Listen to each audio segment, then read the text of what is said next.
अयोध्या के कैंटोनमेंट क्षेत्र में स्थित लाल कुर्ती मार्ग को बंद किए जाने के फैसले ने आमजन और व्यापारियों को भारी कठिनाइयों में डाल दिया था। इस जन विरोधी निर्णय के खिलाफ महानगर कांग्रेस कमेटी ने जोरदार आवाज उठाई। महानगर कांग्रेस अध्यक्ष सुनील कृष्णा गौतम के नेतृत्व में एक जनप्रतिनिधि मंडल ने अधिशासी अधिकारी सदर बाजार को ज्ञापन सौंपा और रास्ता शीघ्र खोलने की मांग की। कांग्रेस की सक्रियता और जनता के दबाव के चलते कैंटोनमेंट बोर्ड को झुकना पड़ा और न सिर्फ लाल कुर्ती मार्ग को पुनः खोला गया बल्कि सैनिकों की आवाजाही के नाम पर लगाए गए अन्य प्रतिबंध भी हटा दिए गए। हालांकि रास्ता खुलने के 2 दिन बाद पूर्व सांसद लल्लू सिंह द्वारा जारी एक विज्ञप्ति में दावा किया गया कि उन्होंने रक्षा मंत्री से बात कर यह रास्ता खुलवाया है। इस पर प्रतिक्रिया देते हुए कांग्रेस ने कहा कि यह श्रेय जनता की आवाज़ और कांग्रेस की तत्परता को मिलनी चाहिए, न कि उन नेताओं को जो केवल श्रेय लेने के लिए सामने आते हैं। कमला नेहरू भवन स्थित कांग्रेस कार्यालय में पत्रकारों को संबोधित करते हुए महानगर अध्यक्ष सुनील कृष्ण गौतम ने चेतावनी देते हुए कहा कि यदि लल्लू सिंह वास्तव में रक्षा मंत्री से बात करके रास्ता खुलवा सकते हैं तो वे महात्मा गांधी मार्ग और निर्मली कुंड से ब्रिगेडियर बंगले को जोड़ने वाले बंद मार्ग को तत्काल खुलवाएं ताकि श्रद्धालुओं और आम नागरिकों को राहत मिल सके। इस प्रेस कॉन्फ्रेंस में महानगर उपाध्यक्ष रामानंद शर्मा, धीरेन्द्र नाथ वर्मा और अशोक कनौजिया भी मौजूद रहे। उसी सिलसिले में इन्होंने कहा कि लाल कुर्ती मार्ग जब बंद हुआ तो कांग्रेस पार्टी ने एक प्रतिनिधिमंडल के रूप में जाकर सीओ साहब से हम लोग ईओ साहब से मिले और उन्होंने आश्वासन दिया। कैंटोनमेंट बोर्ड के जो एडम कमांडेंट उनका फ़ोन आया कि आपके कहने पर हम लोग यह मार्ग खोल दे रहे हैं, तो हम उनका धन्यवाद देना चाहते हैं। अब मार्ग खुलने के 2-3 दिन बाद हमारे पूर्व सांसद आदरणीय लल्लू सिंह जी ने तमाम मीडिया चैनल को ये बताया कि उन्होंने यह मार्ग खुलवाया है, उन्होंने रक्षा मंत्री को लिखा तो ये मार्ग खुला है। तो मैं उनसे कहना चाहता हूँ कि आज तो कैंटोनमेंट प्रशासन कह रहा है कि कांग्रेस पार्टी के ज्ञापन और आंदोलन करने की बात करने के बाद कैंटोनमेंट बोर्ड ने वह रास्ता खोला, लेकिन लल्लू सिंह जी कह रहे हैं कि उन्होंने रास्ता खुलवाया। तो हम लल्लू सिंह जी से मांग करते हैं कि और भी तमाम रास्ते बंद हैं। टीवी टावर का रास्ता बंद है, महात्मा गांधी मार्ग बंद है, ब्रिगेडियर बंगले से लेकर मीरन घाट को आने वाली सड़क भी जो पहले आराम से आदमी आवागमन करता था जिन रास्तों पर, तो सारे रास्ते कैंटोनमेंट बोर्ड ने बंद कर दिए हैं, जिससे कि पर्यटक और आम आदमी को बहुत समस्याएं हो रही हैं। तो हम यहाँ लल्लू सिंह जी से मांग करने के लिए आ रहे हैं कि उस छोटी सी बात को लेकर जिस पर कांग्रेस पार्टी को श्रेय मिलना चाहिए था, वह श्रेय उन्होंने लेने का प्रयास किया। तो मैं उनसे कहना चाहता हूँ कि अगर आपकी रक्षा मंत्री तक पहुँच है, आप भाजपा के बड़े नेता हैं, यहाँ कई बार सांसद रह चुके हैं, तो वो लाल कुर्ती और सदर बाजार के नागरिकों के हित में, पर्यटकों के हित में वो उन रास्तों को क्यों नहीं खुलवाने का प्रयास कर रहे हैं जो अभी भी कैंटोनमेंट बोर्ड प्रशासन प्रतिबंधित किए हुए है। बाकी रामानंद शर्मा जी बाकी बात। अयोध्या जनपद में इस समय दोहरी मार देखने को मिल रही है। एक ओर जहां सूखे जैसे हालात और कड़ाके की धूप ने जनजीवन को प्रभावित कर दिया है, वहीं दूसरी ओर सरयू नदी का जलस्तर बढ़कर खतरे की घंटी बजा रहा है। पहाड़ी क्षेत्रों में लगातार हो रही भारी बारिश के कारण सरयू नदी का जलस्तर तेजी से बढ़ रहा है। वार्निंग लेवल 91.720 मीटर को पार करते हुए नदी का जलस्तर अब 24 सेंटीमीटर ऊपर पहुंच गया है। इस स्थिति को देखते हुए प्रशासन सतर्क हो गया है। सरयू नदी में नौका विहार पर पूर्ण प्रतिबंध लगा दिया गया है। एसडीआरएफ और जल पुलिस की टीम को अलर्ट मोड पर रखा गया है। श्रद्धालुओं को स्नान न करने की चेतावनी भी दी जा रही है। निचले इलाकों में बाढ़ चौकियों को अलर्ट पर रखा गया है। मौसम विभाग और प्रशासन का कहना है कि सरयू नदी के जलस्तर में अभी और वृद्धि हो सकती है। स्थानीय लोगों और श्रद्धालुओं से अपील की गई है कि वे सावधानी बरतें और प्रशासन के निर्देशों का पालन करें। स्थिति पर नज़र बनी हुई है और किसी भी आपातकालीन स्थिति से निपटने के लिए प्रशासन तैयार है। क्षेत्रों में लगातार बारिश हो रही है, उसकी वजह से पिछले 2 दिन से जो है जल स्तर बढ़ रहा है लगातार, और वर्तमान में अभी जल स्तर जो है वो 91,970 है, और जो हमारा वार्निंग लेवल है वो 91,730 है, उससे 24 सेंटीमीटर ऊपर पानी बह रहा है। क्या वजह मानते हैं, क्या सवाल है? वजह यही है कि ऊपरी क्षेत्रों में बारिश हो रही है, उसकी वजह से पानी का जल स्तर बढ़ रहा है। और और भी ज़्यादा बढ़ता जाएगा? अगर बारिश होती रहेगी तो बढ़ता ही रहेगा। अलर्ट से क्या सावधानी बरतनी है? अलर्ट देखिए, हम लोग का वार्निंग लेवल क्रॉस हो चुका है, तो वार्निंग लेवल क्रॉस होने पे हम लोग अलर्ट देते रहते हैं। 11 जुलाई से सावन का पवित्र माह शुरू होने वाला है। ऐसे में कांवड़ यात्रा के लिए अयोध्या में खाद्य सुरक्षा एवं औषधि प्रशासन विभाग ने कमर कस ली है।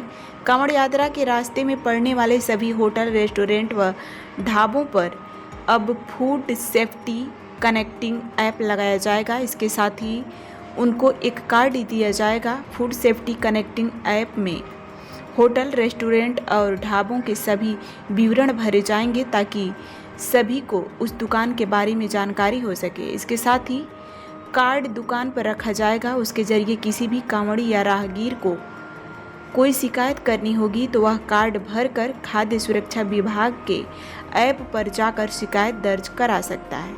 वहीं सहायक आयुक्त खाद्य मानिक चंद्र सिंह का कहना है कि शासन के आदेश पर कांवड़ यात्रा के रास्ते में पड़ने वाले सभी होटल, रेस्टोरेंट में यह ऐप लगाया जाएगा। दुकानदारों से कहा जाएगा कि अपने मोबाइल में यह ऐप डाउनलोड करें और अपनी सारी डिटेल्स उस ऐप में भरें। उसके साथ ही उस रेस्टोरेंट और होटल पर एक कार्ड रखा जाएगा। उस कार्ड पर QR कोड होगा। उसको स्कैन करके कोई भी राहगीर या कांवड़िया अगर दुकान पर कोई आपत्तिजनक खाद्य पदार्थ है तो उसकी शिकायत ऑनलाइन दर्ज करा सकता है।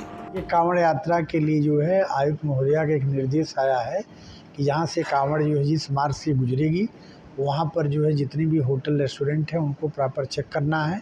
उनकी हाइजीनिक का ध्यान देखते हुए वह सब सही कराने हैं और उनकी दुकान पर फूड सेफ्टी कनेक्टिंग ऐप लगवाना है जिसमें उस वेंडर का पूरा नाम, पता, एड्रेस, ईमेल आईडी होगा, जिससे पता चलेगा कि वह व्यक्ति कैसा है, वह क्या कर रहा है, जो है उसका पूरा एड्रेस मालूम होगा। और अगर वह कंप्लेन कोई भी करना चाहेगा तो वहाँ पर एक कनेक्टिंग ऐप भी दिया गया है।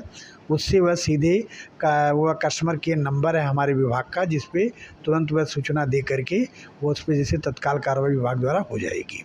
इसको देखते हुए प्रॉपर व्यवस्था कराई जा रही है। तो क्या कहाँ से शुरू हो गया? ये टोटल जो है रुदौली का पूरा जो जितना भी हाईवे का क्षेत्र है वहाँ से जो भी कांवड़ गुजरते हैं वहाँ से लेकर के अयोध्या की एंट्रेंस तक पूरे जो है जितने होटल, रेस्टोरेंट, ढाबा है सबकी चेकिंग कराई जा रही है और ये लगभग जो है कंटिन्यू तब तक चलती रहेगी जब तक कांवड़ यात्रा समाप्त नहीं हो जाएगा। ये जो ग्राहक संतुष्टि फीडबैक भी आप लगवा रहे हैं? हाँ, ये एक फूड सेफ्टी कनेक्टिंग ऐप यह है कि वो इसमें कोई भी ग्राहक जो है उस वेंडर के बारे में पूरी तहकीकात कर सकता है कि उसका नाम क्या है, पता क्या है, वह लाइसेंस नंबर लिया है कि नहीं लिया है, इसके बारे में वो पूरी तरीके से तहकीकात कर सकता है और अगर नहीं है तो उसकी सूचना भी जो विभाग को दे सकता है। प्रदेश माध्यमिक शिक्षा संघ के अध्यक्ष राकेश कुमार पांडे के द्वारा जिला विद्यालय निरीक्षक के कक्ष में की गई अभद्रता का आरोप लगाते हुए वहीं आज UP educational ministerial officers association के तत्वाधान में जनपदीय अध्यक्ष नीरज शुक्ला और जनपदीय मंत्री प्रदीप कुमार ने आरोप लगाया कि मामले को लेकर शिक्षा भवन स्थित कार्यालय में कार्यरत कर्मचारियों द्वारा समस्या से संगठन को अवगत कराया गया। संगठन के सदस्यों से आपस में विचार विमर्श के उपरांत यह निर्णय लिया गया कि समस्या का समाधान होने तक शिक्षा भवन परिसर में धरना प्रदर्शन करेंगे। आज धरना प्रदर्शन के द्वितीय दिन भी उक्त समस्या के निदान प्राप्त होने के पश्चात ही धरना प्रदर्शन समाप्त किए जाने का निर्णय संगठन के द्वारा लिया गया। संगठन के सदस्यों द्वारा संयुक्त शिक्षा निर्देशक अयोध्या मंडल को उनके कक्ष में उपस्थित होकर समस्या से अवगत कराया गया। तत्पश्चात संयुक्त शिक्षा निर्देशक महोदय एवं जिला विद्यालय निरीक्षक अयोध्या महोदय, संगठन के पदाधिकारियों हरिकिशन श्रीवास्तव, मंडलीय अध्यक्ष रामविलास यादव, मंडलीय मंत्री नीरज कुमार शुक्ल, जनपदीय अध्यक्ष प्रदीप कुमार, जनपदीय मंत्री अजय कुमार शुक्ल, प्रशासनिक अधिकारी रविंद्र कुमार जोशी, आलोक कुमार मिश्र एवं शत्रुघ्न शुक्ला ने प्रेस वार्ता के उपरांत किए गए समाधान और सुझाव के क्रम में सभी सदस्यों द्वारा धरना प्रदर्शन को समाप्त करने का निर्णय लिया गया। शिक्षक नेता हैं जो रिटायर हो चुके हैं। नियमावली ये कहती है कि रिटायरमेंट के बाद कोई शिक्षक नेता किसी भी संगठन का नेता नहीं हो सकता है। सैटरडे को आए, उनकी क्या मांग थी नहीं पता। उनकी कोई मांग होती तो लिखित रूप में प्रत्यावेदन देते, पूरे जनपद में पूरे मंडल में किसी शिक्षक की कोई समस्या होती लिखित रूप में अवगत कराए। उन्होंने कुछ अवगत नहीं कराया, ना उनके हाथ में कोई पेपर था, ना उनकी कोई मांग थी। अभद्र गाली दिए, पूरे स्टाफ में दिए, घूम दिए, पूर्व डीआईओ साहब के दिए, वर्तमान डीआईओ, कहाँ तक कि कार्यालय की महिलाओं को भी अपशब्द कहे और ऐसे ही अनावश्यक कार्य का दबाव बनाते हैं। अगर कोई लीगल काम उनका होता तो जरूर लिखित प्रत्यावेदन दे, कितनी बिंदु क्या क्या समस्या है, विभाग उस पर कार्रवाई करेगा, उनको सुनेगा, लेकिन ऐसा नहीं करते हैं, केवल अनियमित कार्य का दबाव बनाते हैं। तो ऐसा आदमी तहस में है, गाली दे रहा है, उस समय वो आप उससे क्या बात कर पाएंगे? कोई बात नहीं कर पाएंगे। हम ऑन ड्यूटी कर्मचारी कुर्सी बैठे हैं, उसकी वीडियो फुटेज भी है, हम नॉर्मली काम कर रहे हैं, वो सामने खड़ी होकर गाली दे रहे हैं, उसकी वीडियो, क्लियर वीडियो, किन किन अधिकारियों को गाली दिए, क्या क्या शब्द कहे, सब कुछ है पूरी। हाँ, जेडी साहब से आश्वासन मिला है हम लोगों को, और ये हुआ है कि मतलब उनसे भी वार्ता होगी, अंदर की बात है। और मतलब अगर हाँ, ये चीज़ हम संगठन वालों ने तय किया है कि उनको उन्हीं के शब्दों से हम जवाब देंगे, दुर्व्यवहार करेंगे तो हम लोग करेंगे उनके साथ। क्या नाम आपका? जी, नीरज शुक्ला। पांडे जी रिटायर्ड प्रधानाध्यापक हैं। वो स्वयं को शिक्षक संघ का नेता मानते हैं। उनको सेवानिवृत्त हुए 5 साल से अधिक हो गया है। कोई भी सेवानिवृत्त शिक्षक संघ का नेता नहीं हो सकता है। पहली बात, वो अनियमित कार्यों हेतु दबाव बनाते हैं कार्यालय में। उनकी कोई मांग नहीं थी। उनका विद्यालय ग्राम समाज की भूमि पर चल रहा है। वो स्वयं गलत होते हुए अगले से अनियमित कार्य करना चाहते हैं। अगला कोई करना नहीं चाहता है तो अभद्र भाषा का इस्तेमाल करते हैं। वो अभद्र भाषा का इस्तेमाल करते हैं, जिससे कार्यालय की मर्यादा विखंडित होती है।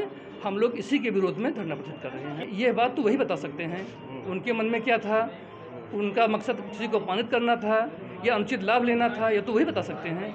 क्या कोई ये को वही बता सकते हैं सर। उनके विद्यालय की क्या समस्या है, मैं क्या जानूँ। अभी आप लोग क्या मांग कर रहे हैं? हम ये मांग कर रहे हैं, कोई भी चाहे पूर्व शिक्षक हो, चाहे प्रधानाचार्य हो, अभद्र भाषा का इस्तेमाल न करें। उसको कोई जायज़ बात करनी है, अपना प्रत्यावेदन भेजिए, उस पर समय अंतर्गत कार्रवाई की जाएगी। वार्ता में हम लोगों का संगठन है, हम लोगों ने आपस में तय किया कि बाहर का व्यक्ति कोई भी अभद्र भाषा का प्रयोग करेगा तो उसके साथ उसी भाषा में निपटा जाएगा। अब कार्रवाई सर, ये विभागीय कार्यालय जो है, शिक्षा विभाग का कार्यालय है, विभागीय कार्य होते हैं। किसी के विरुद्ध कोई दंडात्मक कार्रवाई आने की जा सकती है। हाँ, अगर वो गलत हैं तो उनके विरुद्ध कार्रवाई विभागीय नियमों के अंदर की जाएगी। क्या है? क्या ये जारी रहेगा प्रदर्शन आपका? नहीं, जेडी साहब ने आश्वासन दिया है, प्रदर्शन हम लोग समाप्त करते हैं इस संगठन और मुहिम के साथ कि अगर कोई ये भत्ता करेगा तो उसको उसी की भाषा में जवाब देंगे। क्या नाम आपका? शत्रुघ्न शुक्ला। शिक्षा भवन में हम लोग धरने बैठे हैं। यहाँ कुछ शिक्षक नेता आते हैं, बिना अनर्गल, ना कोई उनको सूचना देते हैं विभाग में कि किस काम के लिए हमें कौन सा काम पेंडिंग है, आएंगे सीट पे जाएंगे हमारे सहायकों के, और अधिकारी से ना बात करके उस संबंधित कार्यालय सहायक के पटल पे अनावश्यक, मतलब पूरा तहस में आके अभद्र भाषा, मतलब एक शिक्षक, एक सम्मानित पद के विरुद्ध ऐसी भाषा, ऐसी गाली देंगे कि आप अगर उसको सुनेंगे, जो वीडियो क्लिप है हमारे कार्यालय में, तो आपको ऐसा लगेगा कि ये आदमी कैसे इतनी गंदी भाषा का प्रयोग कर रहा है। हमारे कार्यालय में महिलाएं कार्यरत हैं, महिलाओं को भी अभद्र भाषा का प्रयोग, अभी कल वो बयान दी थी मैडम, चला था न्यूज़ पे वो। लेकिन इसे हम लोग चाहते हैं कि आप शिक्षक हैं, आपको कोई समस्या है, आप रिटर्न में ऑफिस में उपलब्ध कराइए, या सक्षम अधिकारी हैं हमारे डीआईओ साहब, जेडी साहब, डीडीआर साहब, आप उनको दीजिए। वो सक्षम अधिकारी, वो आपकी समस्या निस्तारित करेंगे। आप कार्यालय के सहायकों को अभद्र भाषा का प्रयोग करते हुए गाली क्यों देते हैं? हम काम करते हैं, संडे में काम करते हैं, रात दिन काम करते हैं। हमारे यहाँ शिक्षा विभाग में इतने ज़्यादा इस समय ऑनलाइन काम, ऑफलाइन चल रहे हैं, कंटिन्यू हम लोग काम ही करते रहते हैं। लेकिन ये आएंगे बीच में ऐसे 2-4 टीचर को भी साथ लेके आते हैं विद्यालय अवधि में, और वो कंटिन्यू, अगर आप उनको देखेंगे तो CCTV यहाँ जहाँ हम खड़े यहाँ भी लगा है, ऊपर भी लगा है, विद्यालय अवधि में यहाँ अनर्गल रूप से घूमते रहते हैं। जो शिक्षक जिसका कोई भी काम नहीं है, वो भी यहाँ आके बैठ के नाजायज़ दबाव बनाते रहते हैं कि अरे ये काम है, वो काम है, समीक्षा करते रहते हैं, जो कि समीक्षा उनके अधिकार क्षेत्र में नहीं है। आपकी कोई समस्या है, आप बताइए, सक्षम अधिकारी को निस्तारित करेगा। लेकिन के द्वारा ये किए गए अपमान, अभद्र भाषा का प्रयोग में हम लोग आज यहाँ पे दे रहे हैं। मंशा क्या थी उनकी इस तरीके की गाली देना? वो मंशा उनकी बहुत गंदी रहती है। पूर्व में भी कई बार अभद्र भाषा का प्रयोग किए हुए हैं, उसकी भी लेकिन अब हम लोग यहाँ कर्मचारी हैं, इसलिए सोचते चले ठीक है गुरुजी हैं जाने दीजिए एक बार, लेकिन निरंतर ये गाली देते रहते हैं। अभी कुछ दिन पहले यहाँ बाहर धरना लगाए थे, आप लोगों ने ही कवरेज किया था, उसमें भी अधिकारियों के खिलाफ भी बहुत अभद्र भाषा का प्रयोग कर रहे हैं। वो भी क्लिप आपके पास मौजूद होगी।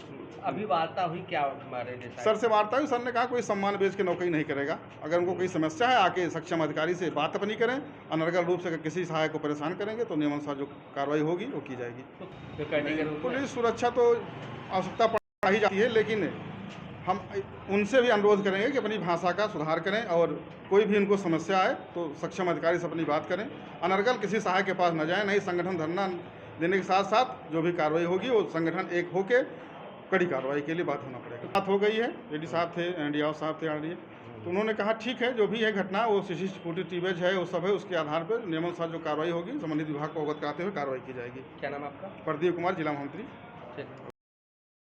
शेखपुरा जिला के सदर प्रखंड के हथियामा पंचायत अंतर्गत कामता गांव में 13 लाख की लागत से निर्मित पीसीसी ढलाई का बरबीघा विधानसभा क्षेत्र के विधायक सुदर्शन कुमार ने उद्घाटन किया। इस मौके पर बड़ी संख्या में महिला और पुरुष भी उपस्थित रहे। कामता गांव के ग्रामीणों का लंबे समय से मांग था कि कामता के अस्पताल होते हुए कोयरिया बाग तक पीसीसी ढलाई किए जाने की मांग थी, जिसके बाद विधायक सुदर्शन कुमार ने पीसीसी ढलाई होने की स्वीकृति दी।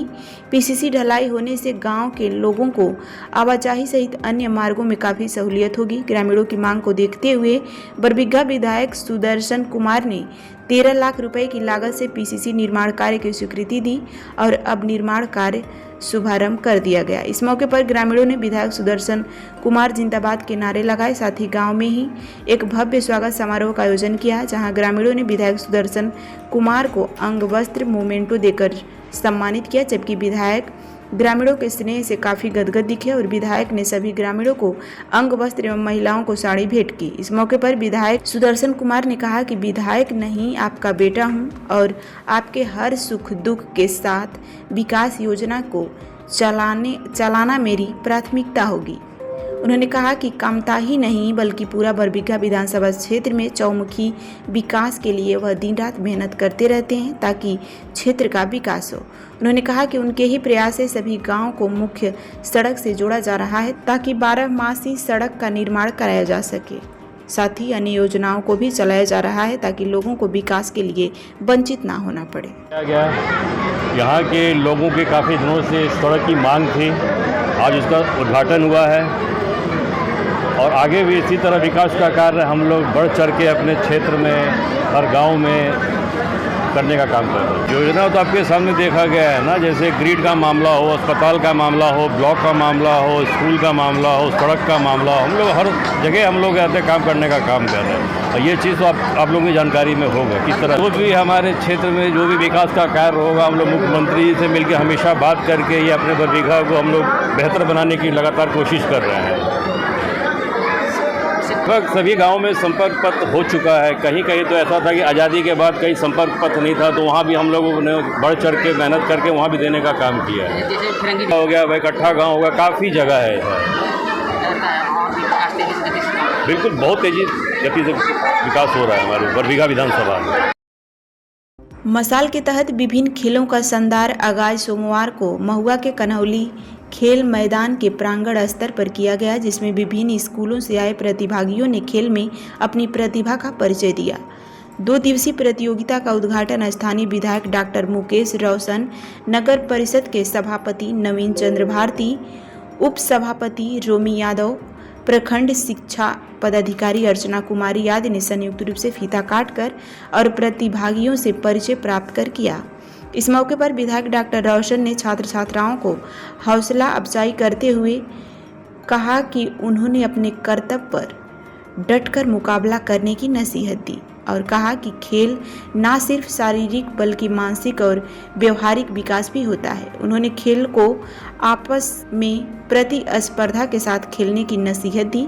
यहाँ पर 14 से 16 वर्ष के छात्र छात्राओं का विभिन्न दूरी के दौड़, कूद, कबड्डी सहित विभिन्न खेलों में मुकाबला हुआ। बीईओ ने बताया कि यहाँ 26 संकुलों में आने वाले 26 उच्च तथा 84 मध्य सहित 110 विद्यालयों के प्रतिभागियों ने भाग लिया है। मौसम की बेरुखी में कड़ी धूप के बावजूद प्रतिभागियों के हौसले बुलंद थे और वह विभिन्न खेलों में अपनी शक्ति का प्रदर्शन किया। मंगलवार को यहाँ प्रतियोगिता आयोजित होगी।